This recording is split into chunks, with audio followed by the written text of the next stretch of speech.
Je suis donc Marianne Béchereau, déléguée innovation chez BPI France pour la région PACA, donc pour les délégations de Marseille, de Nice et d'Avignon. Et la French Tech nous a demandé aujourd'hui de venir vous présenter les dispositifs de BPI France pour accompagner et financer la transition environnementale des entreprises. Donc des entreprises adressées par BPI France, c'est-à-dire globalement des startups aux PME, voire ETI. Et donc les dispositifs qu'on a en local ne s'adressent pas aux grands groupes. On a surtout des dispositifs pour startups, PME, petites ETI. Je vous fais tout de suite un petit disclaimer. Notre référente climat pour tout le réseau étant absente, je prends la suite en tant que déléguée innovation. Je ne connais pas par cœur tout le continuum de BPI France qui n'est pas le continuum de l'innovation. Et je vous ai indiqué donc sur chaque slide et pour chaque dispositif les contacts chez BPI France si vous voulez aller plus loin et si certains des dispositifs vous intéressent. Je pourrais évidemment répondre aux questions au mieux de ma connaissance et vous rediriger vers les personnes qui sauront mieux vous accompagner pour ces différents dispositifs. Le plan Climat BPI France est un plan assez ambitieux en partenariat avec la Banque des Territoires qui déploie environ 40 milliards. Et BPI France se devait de s'engager pour les raisons qu'on connaissait tous. Je pense que je n'ai même pas besoin de vous refaire un speech sur le climat et l'environnement aujourd'hui. A priori, si on est là, c'est qu'on est convaincu. Mais BPI France avait un rôle tout particulier à jouer en tant qu'acteur financier public qui s'adresse spécifiquement aux startups et aux PME, à la fois à travers des dispositifs de financement, d'investissement et d'accompagnement. Donc elle décline ces dispositifs pour pouvoir financer la transition environnementale des entreprises et pour pouvoir les accompagner avec des prestations de conseil. Autour de 3 grands piliers, le plus important étant effectivement la transition environnementale de toutes les entreprises. Également un rôle important dans les ENR. BPI France est un des 3 plus gros acteurs de financement des ENR en France, qui est une activité historique chez BPI France. Et également financer massivement l'innovation et tous les offreurs de solutions qui vont pouvoir permettre aux entreprises, qui vont pouvoir leur apporter des solutions innovantes ou même déjà bien connues pour la transition environnementale de toutes les entreprises. Pour ces offreurs de solutions, nous avons un plan Green Tech qui est en cours de construction, qui sera donc le plan climat de l'innovation chez BPI France. Ce plan n'est pas encore sorti, il est encore dans les cartons et on y travaille ardemment. Je saurai vous en dire plus dans les mois à venir. En tout cas, la volonté est très claire, c'est de financer bien plus qu'aujourd'hui toutes les Green Tech ou Clean Tech.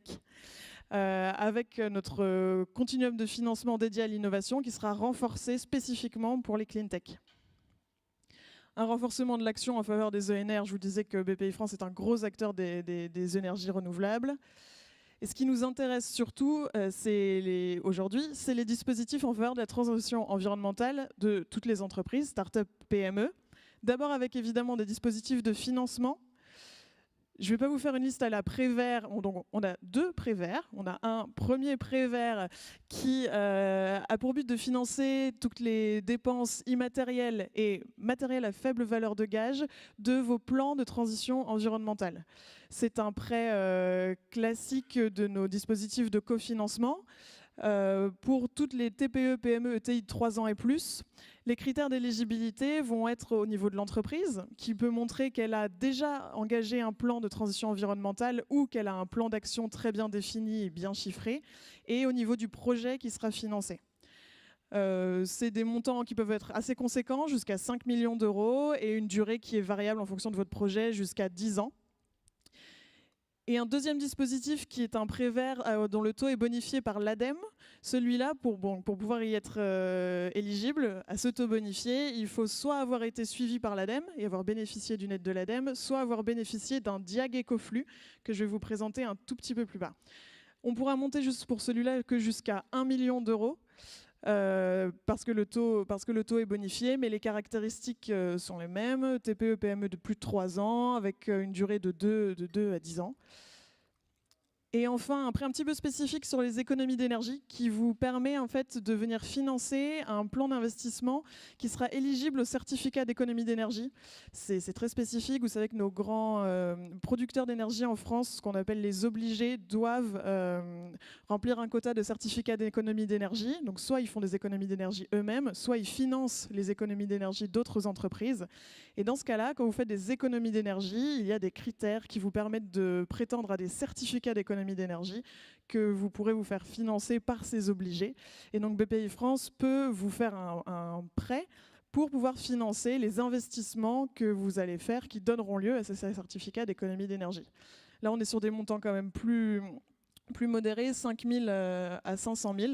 Pour ces 3 produits de financement, vous pouvez vous adresser à votre référent cofinancement BPI France dans la région, qui est Benjamin Savéan, dont je vous ai mis le petit contact en bas.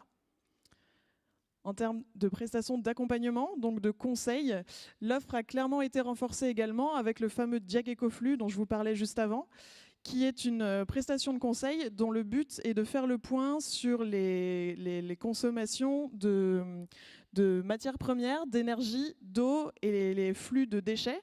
Et donc c'est une prestation de conseil sur 12 à 18 mois qui est cofinancée par l'ADEME à 50%. Donc à un tarif extrêmement raisonnable, plus de 2 000 € pour les sites de 20 à 50 salariés et 3 000 € pour les sites de 51 à 250. J'insiste bien sur le fait que c'est les sites et pas les entreprises. C'est un diag qui se fait par site. Donc une entreprise peut faire plusieurs diags si elle a plusieurs sites et le prix sera en fonction du nombre de salariés sur le site. Vous êtes accompagné par un expert qui fait le point avec vous sur vos flux donc d'eau, de matières premières, d'énergie et sur les flux de déchets, pour les optimiser et surtout pour faire un plan d'économie à partir de ces économies sur eau, énergie, matières premières, etc. Nous avons lancé ce mois-ci un diag pour la décarbonation des entreprises. Celui-là est vraiment ouvert à tous, PME, ETI jusqu'à 500 salariés. Le seul point, c'est de ne pas encore avoir réalisé de bilan carbone. Il y a 3 étapes, un bilan carbone, un plan d'action pour décarboner votre entreprise et la valorisation de ces actions auprès de vos parties prenantes, donc employés, investisseurs, clients, fournisseurs, etc. Ce diag, a priori, va partir comme des petits pains, comme ça s'est passé pour le diag Ecoflux. Pour le diag Ecoflux, petite anecdote, mais on avait un objectif annuel de 200 diags. En août, on en avait déjà commercialisé 300. C'est vraiment des prestations de conseil qui marchent extrêmement bien auprès des entreprises, qui nous font des très très bons retours. Et on s'attend à des retours aussi positifs sur le diag décarbonation. Et le dernier, qu'on connaît moins, mais qui est, je trouve, vraiment très intéressant, c'est le VTE vert. Alors le VTE, c'est volontariat territorial en entreprise. Ça fait un bout de temps que BPI France a lancé ça pour mettre en relation des dirigeants de PME et des jeunes talents, donc diplômés depuis moins de 2 ans ou en contrat d'alternance. Et le VTE vert, c'est la même chose, mais sur des missions confiées aux jeunes de transition environnementale de l'entreprise. Donc on a un vivier de jeunes talents qui sont déjà inscrits sur la plateforme qui grandit de jour en jour depuis qu'on a lancé ce VTE vert. Les jeunes sont très friands du format VTE vert du VTE. Et il ne nous manque plus que des entreprises qui veulent accueillir un jeune pendant 1 an qui aidera le dirigeant à monter son plan de transition environnementale. Et pour l'engagement, enfin le recrutement de ce jeune, il y a une subvention de 8 000 € à la clé. Donc n'hésitez pas à aller voir sur le site du VTE pour toutes les modalités. Et on a déjà un vivier de jeunes inscrits sur la plateforme qui n'attendent plus que des PME et des dirigeants prêts à se lancer dans la transition environnementale pour vous accompagner. Je finirai peut-être rapidement sur l'investissement. Là, rien de nouveau. Vous connaissez peut-être ou pas nos fonds d'investissement chez BPI. On en a beaucoup. On a du capital risque en innovation, on a du CapDev. Et on en a plusieurs qui sont dédiés à la transition environnementale. En particulier le fonds Ecotech, qui est notre fonds de cap-risque dédié au clean tech et à la ville durable. Et également des fonds thématiques, bois, le fonds de projet industriel, etc. On pourra répondre peut-être à quelques questions spécifiques si vous en avez, mais c'était pas totalement le thème pour financer la transition environnementale. Toutefois, sachez qu'on a quand même des fonds d'investissement dédiés de BPI France sur ces questions. Et enfin, notre super chouchou, notre magnifique coq vert en haut à droite, la communauté des entrepreneurs engagés. BPI France est ravi d'avoir pu rassembler tous les entrepreneurs qui veulent lancer la transition environnementale de leur entreprise. Le but de la communauté du coq vert, c'est vraiment de mettre en relation des éclaireurs qui ont déjà fait leur transition environnementale, qui sont passés par là, avec des dirigeants qui veulent se lancer, mais qui n'ont pas nécessairement le temps, qui n'ont pas le temps de se former, qui n'ont peut-être pas les compétences en interne et qui veulent le retour d'autres entrepreneurs. Cette communauté a presque 1 an. Elle vit très très bien. Les membres de la communauté de Coq Vert donc, sont mis en relation, ont accès à des formations spécifiques, à de la valorisation marketing de la part de BPI France. Et ça ne fait que commencer. Pour l'instant, on en est au tout début, mais cette communauté a vraiment ambition de devenir une communauté très très importante chez BPI France et de donner lieu à de très très belles histoires. Et qui de mieux pour vous en parler qu'un éclaireur du coq vert de la région. Donc je vais laisser la parole à monsieur Jean-Louis Plot de la savonnerie Rampal-Latour, qui est un de nos chers éclaireurs du coq vert, qui va pouvoir vous raconter la transition environnementale de son entreprise et son expérience dans la communauté du coq vert de BPI France. Bonjour, je me tourne vers la régie pour savoir si vous avez reçu les... C'est bon, on les a reçus. Donc je dirige la savonnerie Rampal-Latour depuis 2004, date à laquelle Monsieur Rampal me l'a transmise à 87 ans, après 5 générations de maîtres savonniers, donc depuis 1828 sur Marseille et Salon-de-Provence. Et je trouve que c'est un beau clin d'œil d'avoir été invité, donc merci Marianne, à la French Tech pour une savonnerie qui a 193 ans. Donc voilà, ça me fait plaisir d'être là avec vous.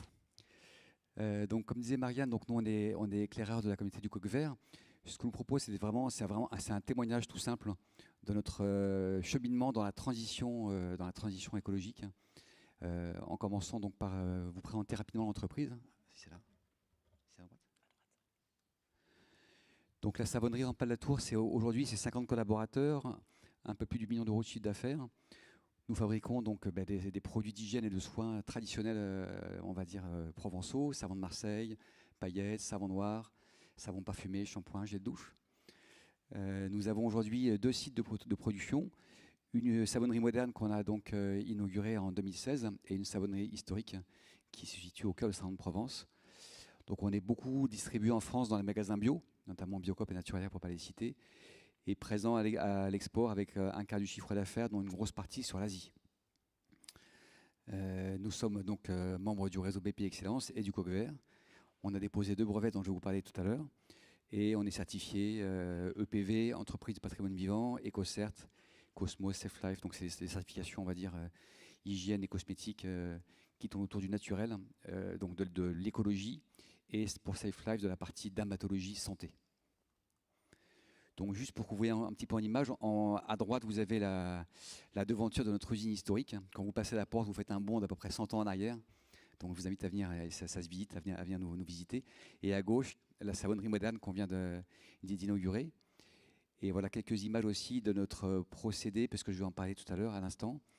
Donc en bas, en haut à gauche, vous avez donc nos chaudrons. Vous savez sans doute que, puisque vous êtes ici sur Marseille, que le sang de Marseille se fabrique au chaudron. Et ensuite, vous avez en haut à droite, et puis quand vous descendez, vous faites le tour d'aiguille d'une montre, des photos de la pâte de savon à différents stades de sa fabrication. Donc en fait, on a engagé notre transition écologique quand en 2014, les murs étaient trop peu. Il a fallu pousser les murs de la savonnerie historique et donc se poser la question de construire une savonnerie moderne et de partir d'une page blanche, avec en héritage ce fameux procédé traditionnel, s'il en est, de fabrication essence de Marseille. Et là, on s'est plongé dans l'histoire de ce procédé et on a découvert que depuis déjà des siècles, c'est un procédé qui n'avait jamais cessé d'évoluer avec son temps. Et qu'à toutes les époques, notamment au XVIIIe et au XIXe siècle, il y avait des scientifiques, des chimistes qui avaient injecté de la science de leur époque pour faire évoluer ce procédé de façon à ce qu'il réponde aux besoins de leurs contemporains. Or, moi, j'arrivais un petit peu de l'extérieur, mais en 2004, et ce procédé que j'avais reçu donc de M. Rampal, on s'est rendu compte que depuis 150 ans, il n'avait pas bougé. Or, le monde autour de nous avait beaucoup évolué. Donc on a pris cette opportunité de construire une nouvelle usine, une nouvelle savonnerie, pour revisiter ce procédé, en restant sur une sorte de ligne de crête entre d'un côté la tradition qui nous a toujours inspiré nos innovations, et de l'autre cette volonté de faire évoluer ce procédé sans en perdre sa spécificité et les critères qualitatifs qui caractérisent le vrai savon de Marseille, si on peut dire, sans rentrer dans les débats de vrai, pas vrai, mais bon, le savon de Marseille historique. On va dire ça comme ça, le canal historique du savon de Marseille. Et pour faire ça, donc, on a signé un contrat de recherche et développement avec l'IFP Énergie Nouvelle, que vous connaissez peut-être, qui a toute une branche sur les biocarburants et une mission de service public parce qu'ils reçoivent pas mal de subventions de l'État. Et donc, en fait, on a découvert qu'ils avaient un vrai savoir-faire dans la transformation des huiles végétales que eux appliquent pour faire des biocarburants, mais qui pouvaient aussi tout à fait être appliqués pour justement craquer un petit peu ce processus de Marseille et le faire évoluer. Sachant que quand on fait du biocarburant, pour la petite histoire, leur hantise, c'est du savon. Ça veut dire que la réaction n'a pas marché. Voilà. Donc on a eu la chance de travailler avec 2 ingénieurs d'excellent niveau international et qui, avec nous, ont pris beaucoup de plaisir à rentrer dans ce processus avec les moyens, les techniques d'analyse d'aujourd'hui, du XXIe siècle, pour comprendre ce qui se passait et passer un petit peu au-delà de l'image d'Épinal, du maître savonnier devant son grand chaudron, qui fume comme ça, c'est un peu le chaman, et puis qui va goûter la pâte, et puis si ça pique la langue, c'est qu'il y a trop de soude, etc. Pour se dire quels sont les critères qu'on peut analyser facilement et qui vont nous indiquer à chaque étape de ce procédé où on en est, de façon à optimiser, 1, les temps de cycle, et 2, les températures d'opération. Et on a été extrêmement surpris par la richesse de nos découvertes, si on peut dire. Et donc sans rentrer trop dans le détail, en optimisant les différentes phases du processus, au final, on a réussi à diviser par 7 la quantité d'énergie par tonne de savon produite et par 4 la quantité d'eau, qui sont des quantités tout à fait considérables quand on sait que dans le procédé originel, il faut 10 jours d'un chaudron de 25 tonnes qui va bouillonner à 120 degrés à ciel ouvert. Donc vous imaginez un petit peu le paradoxe finalement du savon de Marseille, qui est un produit excellent en termes de dermatologie parce qu'il est hypoallergénique et qui a l'image du produit naturel, d'avoir un procédé qui avait un tel impact environnemental. Donc, et en plus de ça, alors on est moins dans le thème aujourd'hui environnemental, mais quand on fait du savon de Marseille, en fait, on mélange de l'huile avec de la soude et on obtient du savon et de la glycérine. Or, la glycérine, c'est un ingrédient qui est très bon pour la peau, qui est à la fois hydratant et protecteur. Et en fait, dans le procédé initial, il y a des phases de lavage à l'eau salée qui avaient pour but d'entraîner par le fond les impuretés des huiles, mais en même temps que les impuretés, ce lavage entraîne également la glycérine. On a trouvé un moyen pour continuer à laver, mais pour conserver de la glycérine au cœur du savon de Marseille. Ce qui fait qu'on a réussi à obtenir un savon de Marseille qui, tout en respectant les canons de la tradition, est en fait encore aujourd'hui hydratant. Et on est les seuls à avoir fait ça. Donc voilà un petit peu, on a à la fois cherché du côté environnemental et du côté dermatologique. Et en fait, en faisant ça, et honnêtement, on a découvert en marchant en fait la richesse de cette démarche. On s'est vraiment remis complètement en phase avec les attentes de notre temps, aussi bien au niveau de l'impact sur la nature que des questions de santé et de protection de la peau. Donc ça a été, je dirais, le premier grand pas qui nous a lancé dans cette dynamique d'amélioration continue de notre impact environnemental et qui nous a, donc c'est comme ça qu'avec BPI, on s'est retrouvés pour se dire, bah, tiens, effectivement, la communauté du coq vert, ça a du sens. Et ensuite, on a vite fait face à un espèce de dilemme entre ce que nous, avec on va dire une approche, on va dire scientifique et d'experts, on pouvait constater sur notre impact environnemental et les croyances collectives qu'on peut avoir sur certains sujets. Avec des je pense que, je crois que, je pense que vous êtes tous au courant des débats autour de l'huile de palme, par exemple. Et il y a comme ça beaucoup de croyances qui circulent. Et on s'est rendu compte qu'en mesurant les choses, les résultats n'étaient pas forcément en ligne avec ce que le grand public, si on peut dire, pouvait croire. Et du coup, la seconde étape après ce procédé, ça a été de mesurer, d'essayer de quantifier notre impact environnemental. Et nous, on l'a fait en se rapprochant de l'ADEME, que vous avez cité tout à l'heure, et d'un bureau d'études sérieux pour mettre en place ce qu'on appelle une ACV. L'ACV, c'est l'analyse du cycle de vie. et sur la partie justement savon de Marseille, où là on va prendre les matières premières depuis le champ, donc là où elles sont cultivées, tous les processus de traitement, de transformation, donc pour nous en huile en l'occurrence, évidemment le transport, le passage dans nos savonneries, jusqu'à la description, on peut dire, du produit par le consommateur final. C'est-à-dire le moment où il va l'utiliser, ou sous sa douche par exemple, ou au lavabo, il se lave les mains, et puis évidemment il y a des eaux savonneuses qui vont être évacuées par les égouts. Et par exemple, dans le cas de l'huile de palme, alors je ne parle pas du débat sur l'alimentation, parce que je ne vous conseille pas de manger du savon, mais l'huile de palme, produite par exemple en Malaisie, comparée à une huile de tournesol française. On va se dire, évidemment, c'est mieux l'huile française. Bon. Et donc, on a commencé avec notre bureau d'études à essayer de quantifier l'impact environnemental à la fois sur les aspects type eutrophisation, enfin tout un tas de critères. C'est assez technique, hein, la CV, qu'on a pondéré, et évidemment l'empreinte carbone.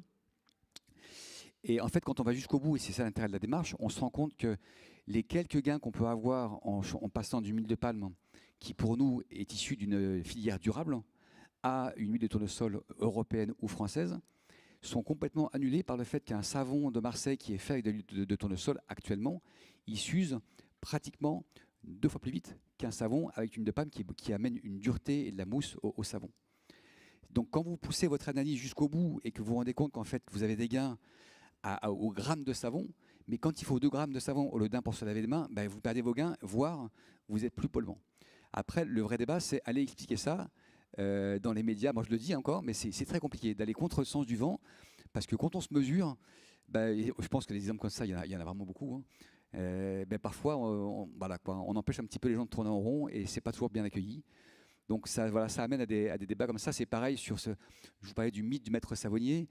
Quelque part, on a un petit peu connu les mythes en arrivant avec des analyseurs rapides, des taux de soude qui sont calculés avec 2 chiffres après la virgule. Et donc derrière, on dit, bon, on peut toujours goûter la pâte si vous voulez pour la télé, mais c'est vraiment plus le sujet aujourd'hui, quoi. Le sujet n'est pas là. Donc voilà, tout ça, ça nous met un petit peu sur une ligne de crête, comme je disais. Parfois, ça oblige à faire un pas de côté par rapport à la pensée dominante. Mais dans tous les cas, ça amène vraiment du progrès, notamment en termes environnementaux. Et l'étape qu'on s'apprête à franchir maintenant, c'est le fameux diag écoflux, en se disant c'est sûr qu'en termes quantitatifs, entre la consommation d'énergie ou l'empreinte environnementale d'un site comme le nôtre, qui sont des petits sites, hein, parce que vous avez vu, on est 50 au total sur 2 sites, hein, et puis la consommation d'énergie d'un chaudron, c'est pas du tout comment dirais-je, les mêmes ordres de grandeur, mais on veut aller au bout de ça, et donc vraiment s'interroger aussi sur nos propres pratiques au quotidien dans l'entreprise. Et évidemment, l'étape d'après, et que les résultats de la CV nous a également invités à faire, c'est au-delà de l'optimisation de nos procédés intramuros, si on peut dire, dans nos usines, c'est de s'intéresser vraiment, de se rapprocher des producteurs des oléagineux, hein, des matières premières, donc, que ça soit l'huile de coco, l'huile de grignon d'olive, l'huile de palme ou d'autres huiles comme l'huile de karité. Et vraiment, avec la CV, on a pointé dans toute la traçabilité, si on peut dire, des filières, à quels endroits il fallait chercher pour vraiment améliorer significativement l'empreinte environnementale. Je prends ce terme, je dis générique, parce que derrière, c'est trop compliqué de rentrer dans le détail. Et donc, on sait en termes de pratiques culturales, on sait en termes également de raffinage des huiles, ou de purification des huiles, notamment sur tout ce qui est coproduit et sous-produit des raffinages. On sait les questions qu'il faut aller poser pour continuer à augmenter, à améliorer notre empreinte carbone. Voilà un petit peu où on en est aujourd'hui. Je voulais dire autre chose, mais ça m'a échappé. Alors après ça, le coq vert, ça me reviendra, je pense. Puis peut-être qu'on va avoir un petit temps j'espère, d'échange, hein, parce que c'est voilà. Alors justement, le coq vert, je dirais que moi, comment je vois notre d'abord, on est ravis d'en faire partie, mais l'éclaireur, il fait quoi? Pour moi, il fait ce que je suis en train de faire là. C'est-à-dire qu'il partage ça avec un auditoire que je ne vous connais pas, et dans l'espoir d'une part que ça pourra vous inspirer, et surtout qu'il pourra y avoir des échanges, parce qu'il est bien évident qu'on est loin de se poser un modèle, hein. On fait des pas comme on peut, mais s'il y a vraiment une chose dont je suis friand, et on est vraiment très ouvert à la savonnerie, c'est de partager les bonnes pratiques avec d'autres entreprises, soit dans nos domaines d'activité, soit dans des domaines qui n'ont rien à voir, pour justement s'enrichir, se féconder mutuellement, si je puis dire, et puis avancer ensemble. Voilà. Et bon, au-delà du diagnostic écoflux, c'est vrai que nous, vous parliez de continuum de financement. Nous, on est BPI Excellence et on est vraiment dans ce continuum depuis l'accès au crédit, le crédit bas immobilier quand il a fallu construire une usine, le financement de l'innovation, le financement de l'export, tous les CAPEX, donc tout ce qui est investissement. On est vraiment main dans la main avec BPI et donc c'est la suite logique, c'est le coq vert. Et oui, il y a un point important aussi, c'est que dans notre vision d'entreprise, la nature n'est pas une fin en soi, l'environnement. On est vraiment sur un triptyque, moi qu'on appelle le triptyque de l'écologie intégrale, où il y a l'homme, la nature et l'économie. Donc l'économie, je ne vous fais pas un dessin, parce qu'on a une société capitaliste, donc il faut qu'on gagne de l'argent, c'est quand même la première chose. Et il y a la nature et l'homme. Pourquoi? Parce qu'en fait, tout ce qu'on fait pour la nature, donc moi je préfère dire la nature que l'environnement, on le fait au service de l'homme, puisque c'est notre maison commune, et que donc tout ce qu'on fait comme minimisation de notre impact environnemental, on le fait pour le bien des hommes qui peuplent la Terre, quoi, si on peut dire ça comme ça, quoi. Et on a aussi, et la crise du Covid pour ça a été très significative, on a à nouveau touché du doigt que nos produits, on a la chance de faire des produits qui vraiment ont un impact sur la santé. Et du coup, notre raison d'être, elle est en train d'évoluer, en train de se dire que quelque part, c'est faire progresser la santé par l'hygiène pour le plus grand nombre. Donc voilà comment on nourrit ce pilier de l'homme. Alors ça peut être, lavez-vous les mains, n'oubliez pas. Et si possible, s'il y a un point d'eau, plutôt avec du savon. Et de Marseille, on rentre pas de la tour, j'ai fini, hydratant. Ça, c'était la page de pub. Mais surtout, mais il y a encore de nombreux pays où le manque d'hygiène, notamment en termes de lavage des mains, permet encore la propagation de maladies transmissibles, contagieuses, qui sont à l'origine d'un nombre de morts encore malheureusement effroyable dans de nombreuses régions du monde. Donc notre engagement environnemental, il est indissociable de notre engagement au service de l'homme, et le tout avec une entreprise qui soit rentable, innovante, tout en restant dans la tradition, et qui aille toujours de l'avant en se nourrissant, surtout ouvert sur son temps, quoi. Toujours ouvert sur son temps. Donc voilà, c'est la ligne de crête humblement sur laquelle on essaie de marcher. Et pour moi, voilà, le coq vert, c'est aussi un engagement qui va dans cette logique-là. Voilà.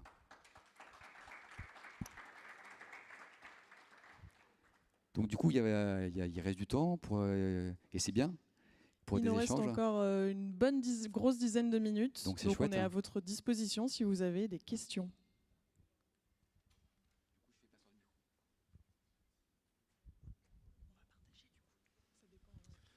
Philippe Espanet.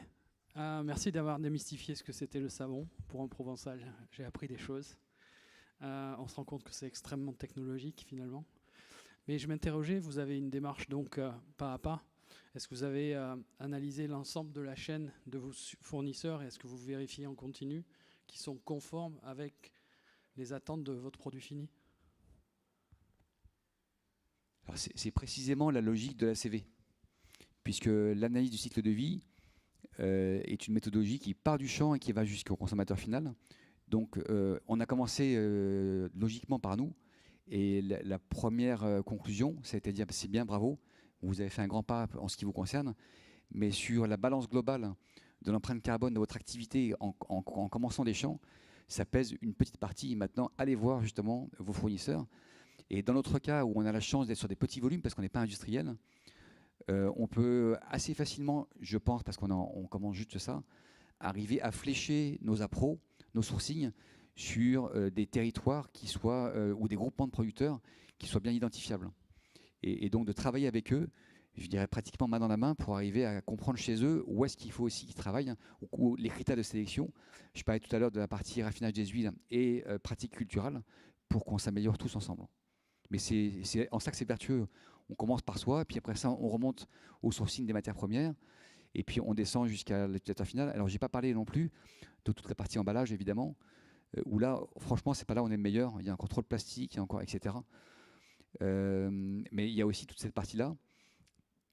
Et avec, encore une fois, cette espèce de contrainte, on est toujours en train de tenir d'une main un sujet et de l'autre un autre qui peut avoir l'air antagoniste. Je vous ai dit qu'on vendait beaucoup en Asie. Et en Asie, cette conscience environnementale, elle est un peu moins développée. Eux sont plus sur la santé, pour eux en fait, et un peu moins sur l'environnement. Et donc quand vous commencez à expliquer que vous faites du vrac, par exemple, pour diminuer les emballages sur des liquides ou sur des paillettes de sang de Marseille, etc., ils vous disent ouais, ben c'est bien, mais sauf que chez nous, ben, il faut que tout soit emballé. Quand vous leur expliquez qu'on privilégie le solide par rapport au liquide, parce que les liquides, bon, liquide chez nous, c'est les shampoings, les gels douche, etc. Ou même, enfin, même le savon noir d'ailleurs. C'est 80% d'eau, donc surtout quand vous traversez la moitié du globe, vous transportez de l'eau que vous mettez dans du plastique. Il y a seulement, on peut s'améliorer. Ils disent bah, c'est super intéressant, sauf que chez nous, mis à part les moins de 25 ans, bah, ça sera du liquide.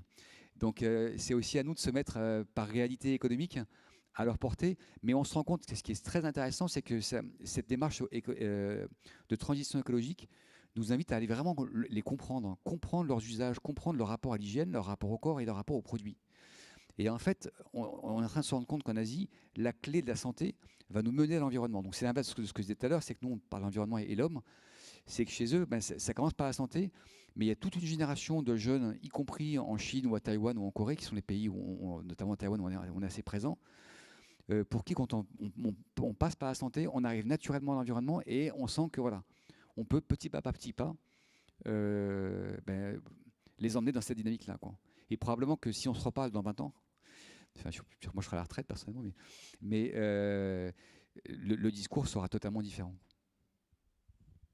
Merci.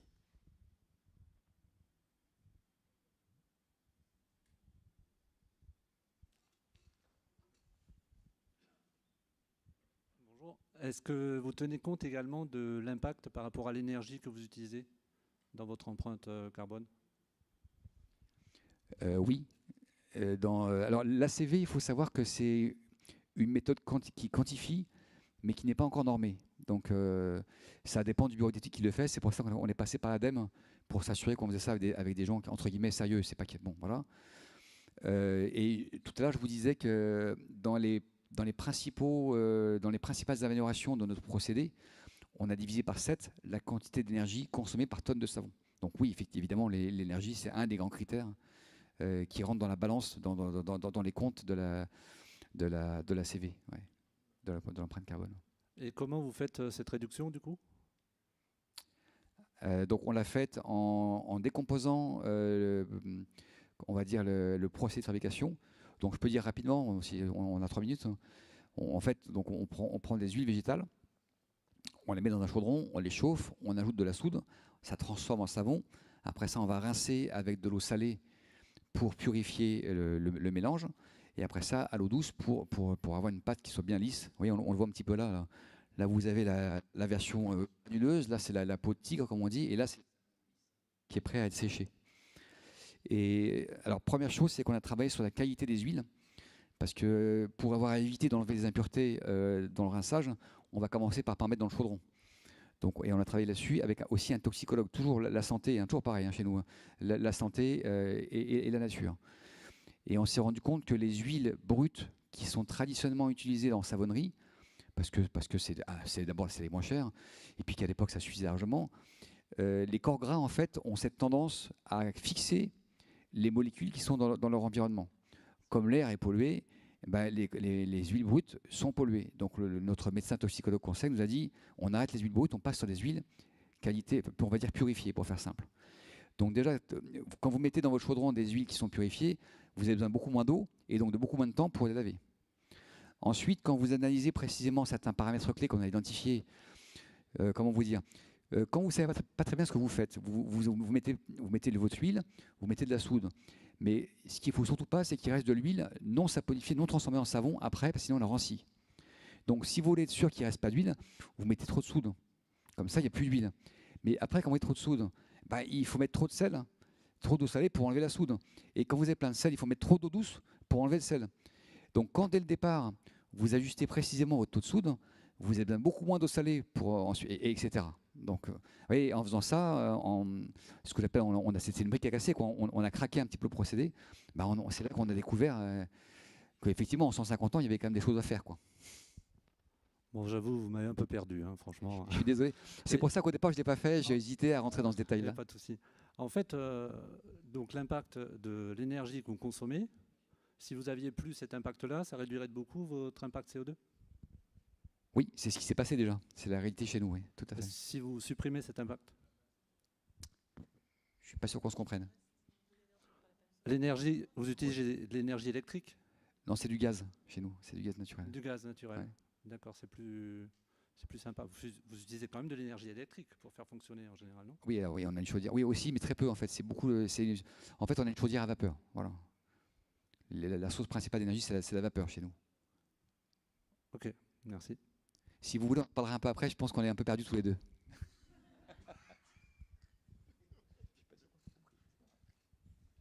D'accord.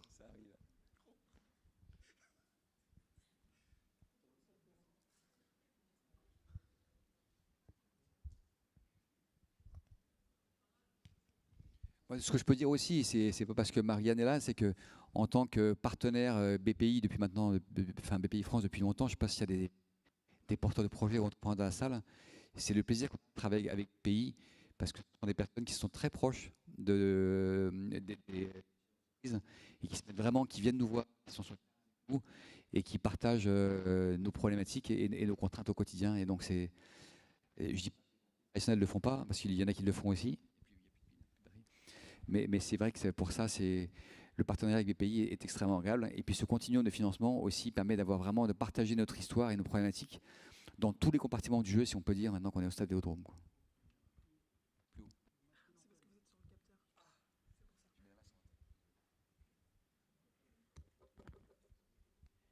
Il nous reste 3 minutes. Est-ce qu'il y a une dernière question ?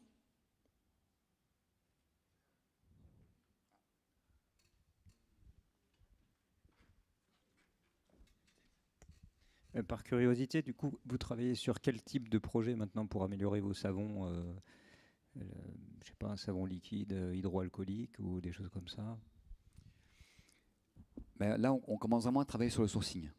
C'est-à-dire, on remonte la chaîne de matières premières jusqu'au producteur des oléagineux. Et après ça, on va la redescendre pour décortiquer toutes les étapes de transformation des huiles végétales. Parce que c'est là que sont les plus gros gains. Et l'autre point, c'est que, voilà, c'est ça que j'ai oublié tout à l'heure, parce que j'ai parlé d'une ACV, c'est une photo à un temps T, en fait, pour quantifier notre empreinte environnementale. Ce qui est très intéressant, c'est que la prochaine étape qu'on va faire là en 2022, c'est qu'on va développer avec ce bureau d'études un petit modèle, en fait. C'est-à-dire qu'il modélise un petit peu les principaux paramètres de notre procédé et de nos pratiques qui vont impacter notre empreinte carbone, notre empreinte environnementale, plutôt d'ailleurs pour être plus précis, de façon à ce que quand on aura des choix à faire au quotidien, on puisse, avec notre petit modèle, rentrer donc l'impact sur ces paramètres clés et mesurer un petit peu tout seul les conséquences de nos choix opérationnels sur notre empreinte carbone. Mais j'ai l'impression que c'est un peu sans fin cette analyse ACV, parce que vous allez jusqu'où en fait? Où est-ce que vous arrêtez? Est-ce que vous allez regarder comment vos fournisseurs transportent? Est-ce qu'ils utilisent des camionnettes électriques où est-ce qu'on s'arrête en fait dans l'analyse? Ben, je pense que la transition écologique, je ne sais pas si elle est sans fin, mais enfin, il y en a pour un bout de temps quand même. Après, on choisit nos priorités par rapport au poids dans notre empreinte écologique globale. Et de façon assez surprenante, là aussi, le transport, notamment le transport par bateau, quand on dit des huiles qui viennent de loin, de Malaisie, on dit voilà, c'est bon. En fait, quand vous regardez sur un diagramme où vous mettez le poids des autres paramètres, vous vous rendez compte que le transport par bateau, c'est pas ça, je suis désolé, je vais faire mais ça coûte pas très très cher en carbone. Et donc c'est tout l'intérêt d'être sur une démarche qui va être quantifiée. Après, je ne parle pas de la communication, parce qu'aller expliquer que l'huile vient de l'autre bout du monde, c'est compliqué, même si dans la réalité, c'est pas si cher que ça. Mais pour répondre à votre question, les vrais sujets, les vrais combats, ils sont pas là, quoi. Ils sont sur des pratiques culturelles, sur l'utilisation d'engrais, et d'ailleurs sur la transformation en huile et les procédés des raffineries, en fait. Et peut-être qu'un jour on arrivera au transport, mais d'abord on n'a pas forcément la main, parce que c'est pas nous qui allons dire à CMA, CGM, ils font tout seuls d'ailleurs, hein, je crois, d'avoir des bateaux qui polluent moins. Ils ont déjà commencé, ils ont des très beaux projets là-dessus. Mais c'est pas nous qui allons dire à nos fournisseurs utilisez CMA et pas je sais pas qui, Evergreen, mais enfin je dis ça, mais où importe. Mais on n'en est pas là parce que ça pèse tellement peu aujourd'hui, de là où on en est, hein, dans notre empreinte carbone, que c'est pas encore un sujet.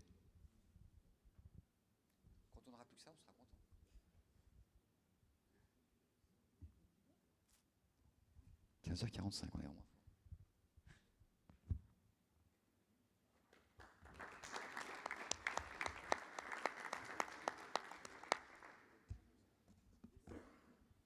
Déjà, je voulais vous remercier pour cet atelier, parce que c'était vraiment super intéressant, je pense, et je voulais, tant technique, vous inviter à passer sur la grande scène, parce que ça ne s'arrête jamais au Grand Bain.